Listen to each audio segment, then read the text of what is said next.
In his book Ghosts of My Life, Mark Fisher defined hauntology as music and culture that draws from and examines a sense of loss of a post-war utopian, progressive, modernist future that was never quite reached. The 1970s was a decade rich with hauntological themes, many of which stemmed from both the promise and the threat of the post-war world, and later continued to be felt well into the 1980s.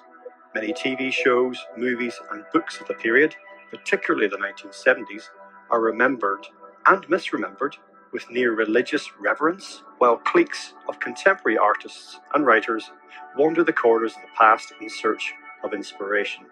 From cult TV shows such as Sapphire and Steel, The Tomorrow People, and Children of the Stones, to the mind-warping writing of John Wyndham, Nigel Kneale, and Eric von Daniken, and from folk horror and dystopian sci-fi to stories for children far beyond anything being written for adults today, we probe the uncanny underbelly of decades gone by, and defined by, quote, a nostalgia for lost futures. Common reference, quote, music and culture that draws from and examines a sense of loss of a post-war utopian, progressive, and modernist future that was never quite reached. It makes a science of nostalgia or something like that. It's almost, I can remember back in the day when I lived in New York, there was a group in the city called the Association for the Advancement of Time. And what they were trying to do was, they were mostly computer hackers, and what they were trying to do was to get people to start moving forward rather than culture being trapped in the past. And I think the benchmark for this was when they said they were sick and tired of hearing people saying that Live Aid was the new Woodstock. And I totally agreed with that idea, that we were stuck in these sort of like twee ideas of nostalgia. And when hauntology came along, it was like, yes, that's kind of how I do feel, that there's something more special to this kind of folk horror or, you know, analog synth music and books and magazines of the era I grew up in, that is almost has a sense of refinement to it. It's refined or attenuated towards specifically our generation, but it carries with it almost like a vintage, like a wine that can be appreciated by later generations. Children of the Stones from 1977. Within this sphere, this is actually a very well-known TV series, once again aimed at children, at young adults. Like Sky, just loaded with concepts and ideas that would challenge a mind of any age, never mind a developing mind in a young person.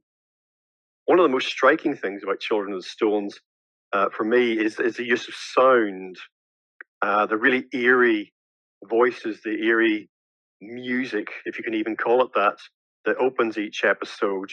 And it reminded me again of the connection between megaliths and sound. If you're interested in any of that, check out the work of Paul Devereaux, because I do think that sound at these sites is a very significant dimension of what they're about. We know there's all sorts of intriguing acoustic properties at Stonehenge, never mind all these other sites that have been explored. A forebear of this may have been the cave paintings that we find, pre-Ice Age in particular. There's research and evidence to suggest that the locations of the cave paintings within the caves mirror acoustically significant areas of those caverns, shall we say, and that the two are married, so sound and image come together. Also, with Children of the Stones, we have something that we see in another show we'll be coming to after this, where the opening of the first episode has a sort of, again, a clash or a contrast between ancient and modern, as we see some of the protagonists driving past on a road, just driving past in a car, and in the background we see some of the stones that play a key role in the story. So here we see Avebury from the air, where the show is set, and indeed where it was filmed. And from this view, we can see the significance of the shape of the site and the symbolism thereof. Okay, so our story concerns cycles of time. In this case, 4 different cycles. The village itself is set within a time rift. So the rules of time seem to be somehow warped within the stone circle that encapsulates the village, such that a pattern of events that has been from history is repeating, trying to reach some kind of denouement or conclusion, failing to do so, and therefore starting again, striving towards this end, not quite getting there, starting again. And it's into one of these cycles, the fourth cycle, that we enter the story. Now, it turns out that in the distant past, at this location, a druid priest witnessed something. A megalithic supernova, an exploding star thousands and thousands of years ago. And he gleaned somehow with his insight that as a result of this, a black hole had been created. And he again gleaned somehow, we don't know how or why, that the energy from this could be used to his advantage. And there was a connection between the earth and the heavens, the events in the heavens and events on earth, as above, so below. And so he, taking control of his environment, of the people, combines their anger and their fear to project energy out beyond the earth into the black hole, again, as a means of gaining control. Don't ask how, don't ask why. It's not revealed to us. We don't need to know. Now, in one of the houses in the show, on the wall, we see a painting. Here's an image of it. And this encapsulates it all, really. We see the stone circle. We see the energy beam there coming from the ground upward. Could be the other way round. In the outer part of the circle, we see the Ouroboros, the cyclical time represented. We see people become stone here in the foreground and indeed other parts of it, of the circle. In the background, we even see a pyramid-shaped earth mound. So it's all here summed up in this image. Now, cutting to the present day, as it is in the series, here we have Hendrik, master of the Happy Ones. Now, he is an astronomer, and he made a discovery of the location of this ancient supernova and the resulting black hole. And as an astronomer, this has made him famous. So he's continued his research in this area and has moved to the local area. And he somehow, I think, is the modern incarnation of that ancient druid priest. He comes sort of possessed by his spirit and seeks to continue his work. What Hendrik sets about doing is harnessing the power of the black hole, so kind of in reverse, harnessing the power of the black hole to beam it down to Earth, again, to control the local environment, to control people. Again, why, how, we're not sure. We don't need to know. So from the black hole down to the stones, into the psyche of the people under his control. Now, as the story pans out, of course, some of our protagonists move to stop Hendrik for his nefarious schemes. And as a result, there is a catastrophic destruction of the apparatus that he has constructed to enact these plans. And almost everyone, apart from a few of our heroes, are transformed. And here we see into what? The children are the stones. The result of this energy transfer, people are turned into stone. Petrified, new stones for new stone circles are created. Cycles of time. We talked about this. This is what a key part of the story, and this comes up again and again in these tales. Cyclical time. Now, as far as I'm concerned, the way I see the cosmos is that there is no beginning and no end. I said before about time and space not being fundamental.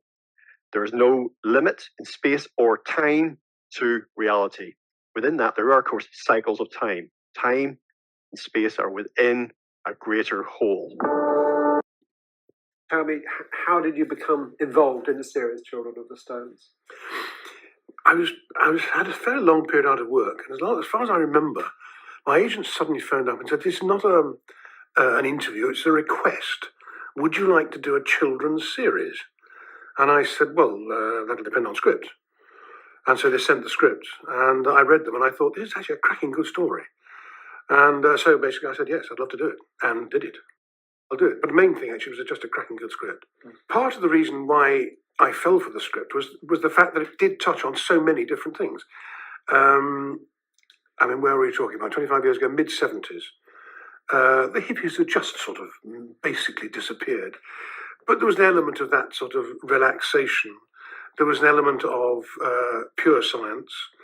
There was a considerable amount of informative science, actually. There was an element of mysticism. There was an element of I don't know how you put it really, the old folklore, ley lines, etc. The stones themselves. I mean, even now, 25 years later, we still don't know what Silbury Hill's all about. And so all those elements were very much of the time, for the time, and very well handled, I think, in the script. I thought, well, yes, this is actually more than a children's script. It's more, I hate the word, but it's a word which has been used recently, more a kidult script as opposed to youngsters. And I just thought it was exciting. I mean, I thought it was, it certainly grabbed me, and I thought if it grabs me, it's going to grab an awful lot of people. Yeah. So that was the main thing.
There's the hill.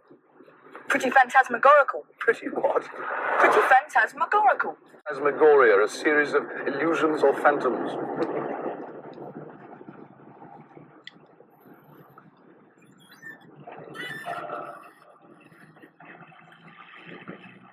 There's the avenue. The Milbury Stones. The books say they were erected about 3000 BC. Maybe even earlier. So they're older than Stonehenge. Probably. By the time Stonehenge was completed, people have been worshipping here for 1,000 years or more. Worshipping what? The sun, maybe? Here's the circle. With the village inside it. Scary. What is? Not knowing anybody. Oh, we soon will. Suppose they all turn out to be nutters. Do we have to stay the whole 3 months? Yes, we do. If I don't complete my research, the university's going to want their grant back. Unless we've already spent half of it.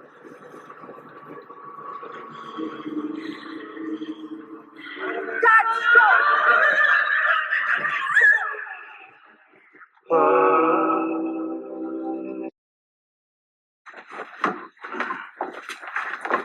Oh, I'm sorry.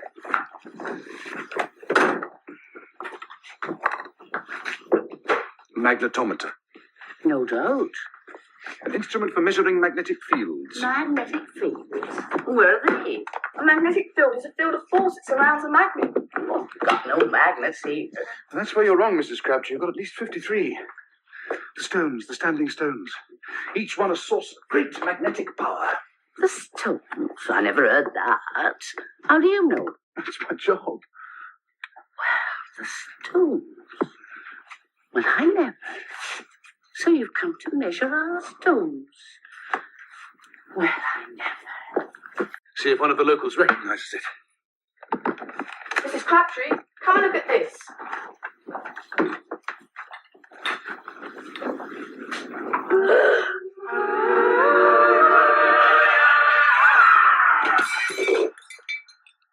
Good Lord, Mrs. Crabtree. Thank you, mate.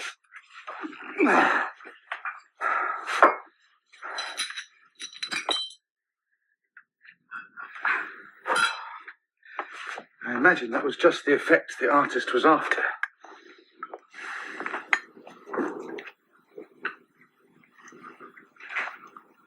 Hardly an auspicious start to your tenancy, Professor Brigg. Mr. Hendrick. Just so. Not a good time for the landlord to appear. Have we another pot, Mrs. Crabtree? Oh, yes, sir.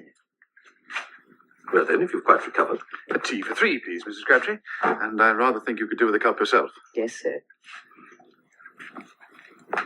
Happy days, sir. Now, what was all that about? That.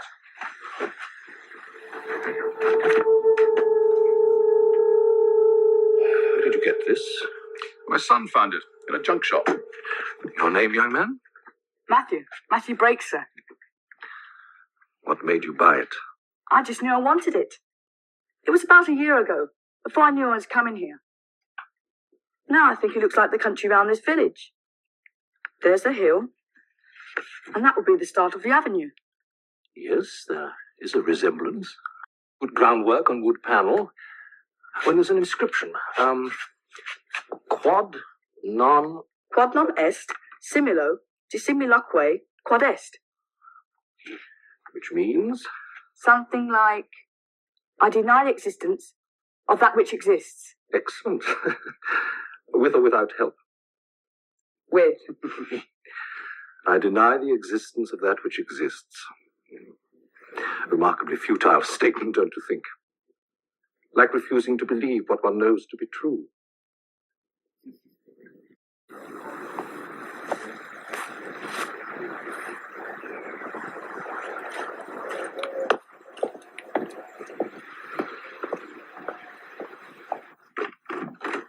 Morning.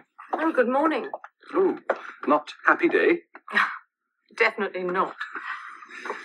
Happy day sounds more like a password than a greeting, doesn't it? Yes. What are these? Oh, they're ley lines. Ley lines, are they indeed? Tell me you believe in all that sort of thing. I try to keep an open mind. Come on. Invisible straight lines that are supposed to connect ancient sacred places, churches, markstones, barrows. And stone circles. You know, my idea of hell? Write out 100 ley lines. I take it you're not a believer. I'm a scientist. Scientists need proof. Well, I can't offer you that, I'm afraid. But there are some interesting theories. Some people even believe that ley lines are power cables, and that the sacred places they connect are temples, built by Neolithic man as a storehouse of psychic energy. So, Milbury's full of psychic energy, is it? Who traced out these lines? Oh, various lay hunters. People who spend all their spare time looking for them. Some I worked out for myself. How many are there? 53. Interesting. Why? How many stones are left standing in the circle? 50. 3. Certainly, Professor. The stones are undressed sarsen, weighing approximately 40 tons each. There are 100 in the original circle, of which 53 now remain. 2 avenues of stones used to extend from the circle, one to the southeast, which terminates in the barrow on the hill known as the Hack Pen, Serpent's Head or Sanctuary, and the other to the southwest, which no longer exists. These avenues form the head and tail of the solar serpent, the symbol of inner truth. Bravo. Not bad for a beginner. Walking encyclopedia. I've just got good eyesight. What? Oh. Yes, 40 tons. Wouldn't like to get caught under that. Someone was caught centuries ago. The barber surgeon. He was helping to bury one of the stones when it crushed him to death. And he was found? Earlier this century. When they re-erected the sarsen, his skeleton was found underneath. Why were they burying the stone? Local superstition. The villagers believe that if they buried one of the stones each year, it would bring them luck. Didn't do much good for him, though, did it? Well, thank you for the guided tour. I must get back to my work. What's first on your schedule? First, to make a schedule. And then I must do some electronic dowsing. Find out where the fallen stones are, things like that. Well, there's no need to douse. There are concrete posts marking their positions. I prefer to do my own research. Anyway, I like playing with expensive sonar equipment. Adam, Mm-hmm. would you do something for me? Of course. Touch one of the stones. What? I just want to see if you're the kind of man I think you are. What sort of man is that? No, please. Come with me, please. Just want me to touch it.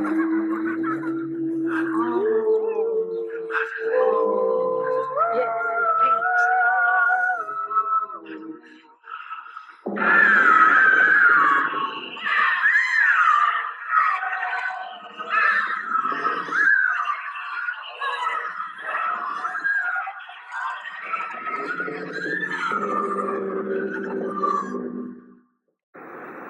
You're different then. What do you mean? Not mindless like the others. What's your name? Matthew. Friends. A few and far between round here, Matthew. If you want one, go to the sanctuary. And wait. I will know. There, I'll find you.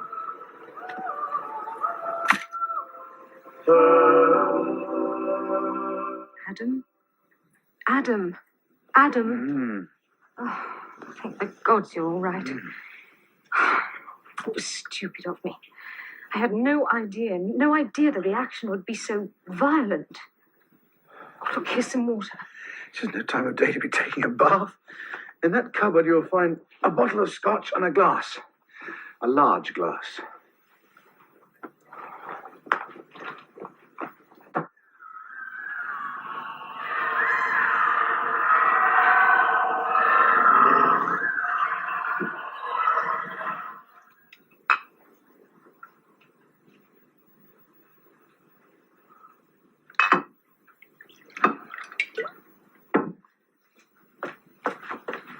Here. Thank you. Have one yourself. No, I don't like it.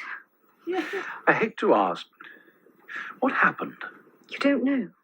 You don't remember. I'm not sure what I remember.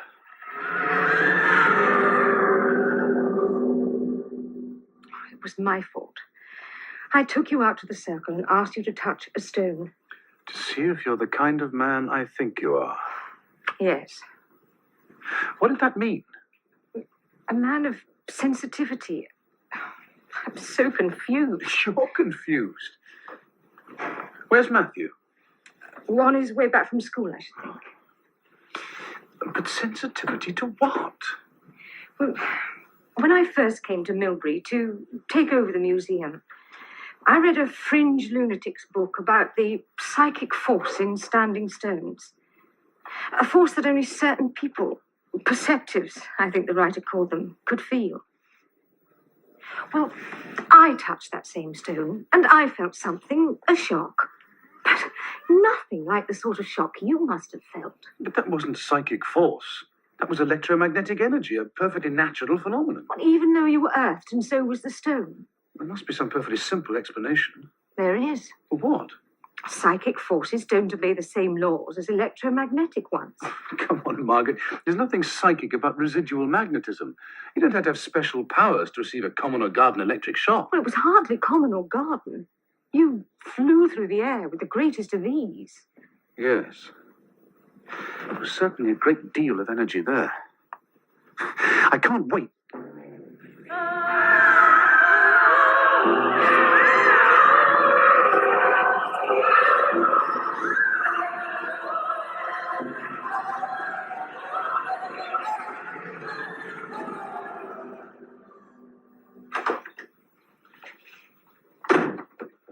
Matthew, are you all right?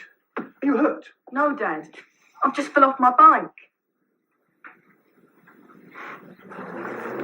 You certainly made a mess of that bike, didn't you? It's never exactly Tour de France. Well, if it's on the cottage inventory, you can pay for it out of your own allowance. Well, maybe I can sell the wreckage. The Tate Gallery might buy it. Dad, this stone doesn't look upright. Neither do the others. What do you expect after 4,000 years? Now, leave this, I'll do it.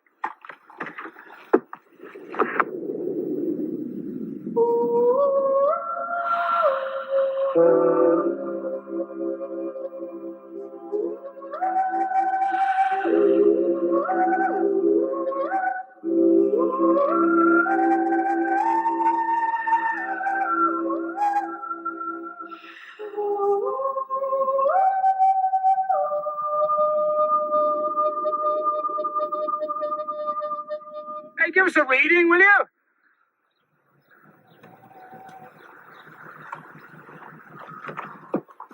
Yeah.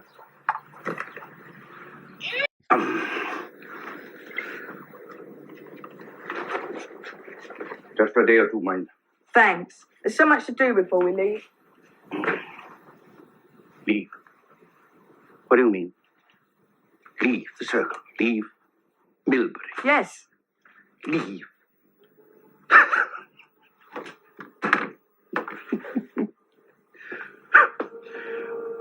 Leave the Stones. You never will. What do you mean? Nobody leaves the circle. Nonsense. You leave. You come and go as you please. Where do I go? The Avenue, the Sanctuary, the Barrow. Never get away from the Stones. Never get beyond their sight, boy. Never out of their grasp.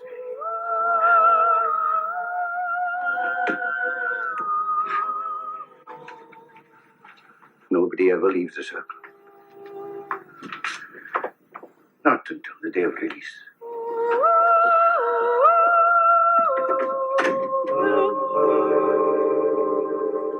When we were based in Bristol as the sort of the studios, and 90% of the filming was done out at Avebury, and a lot of it inside the Stone Circle. I think I'm right in saying that the village of Avebury was actually built inside the Stone Circle, but the church is built outside it.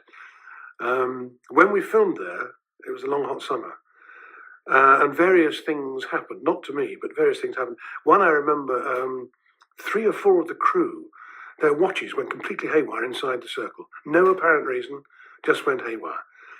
There was a shot where Freddie Jones, as Di, the sort of tramp or whatever, snared a rabbit, and the young lad let it free. I think, if I remember right, it became very funny. Cut! Let's have another rabbit.